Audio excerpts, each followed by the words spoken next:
আবুধাবিতে সাকিব যেন নয়া মীর জাফর, নিজে রান পাচ্ছিলেন না, যিনি ছক্কা মারছিলেন তাকেও করলেন রান আউট।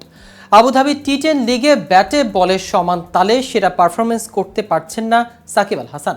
বাহাতি স্পিনে কিপটে বোলিং করলেও ব্যাটিংটা ভুলেই গেছেন সাকিব। টি10-এ আজ আজমান বোল্টসকে বিপক্ষে 134 রানের লক্ষ্যে নেমে 31 রানের ব্যবধানে হেরেছে সাকিবের বাংলা টাইগার্স। এই ম্যাচে নিজের বাজে ব্যাটিংয়ে দলকে ডোবানো সাকিব আউট করলেন আরেক ইনফর্ম ব্যাটারকে। আবুধাবির সাকিবের এই বিদঘুটে পারফরমেন্স নিয়ে বিস্তারিত থাকছে আজকের প্রতিবেদনের বাকি অংশে। কেটিভি ক্রিকেট চ্যানেল থেকে আপনাদের সাথে আছি আমি মাহমুদুর রহমান সিয়াম।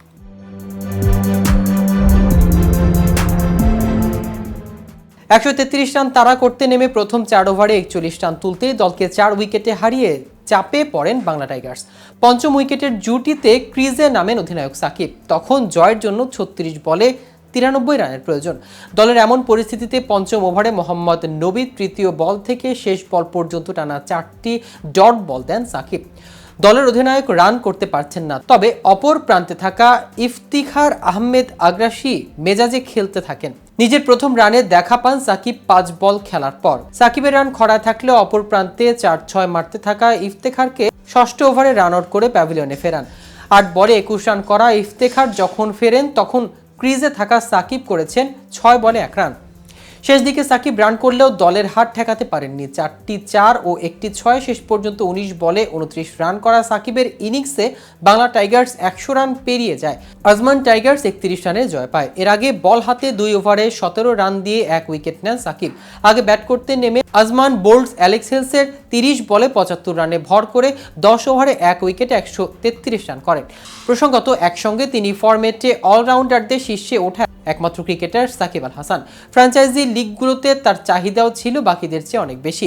আইপিএলে কলকাতা নাইট রাইডার্সের দুবারের শিরোপা জয়ে অন্যতম কাণ্ডারি ছিলেন সাকিব আল হাসান।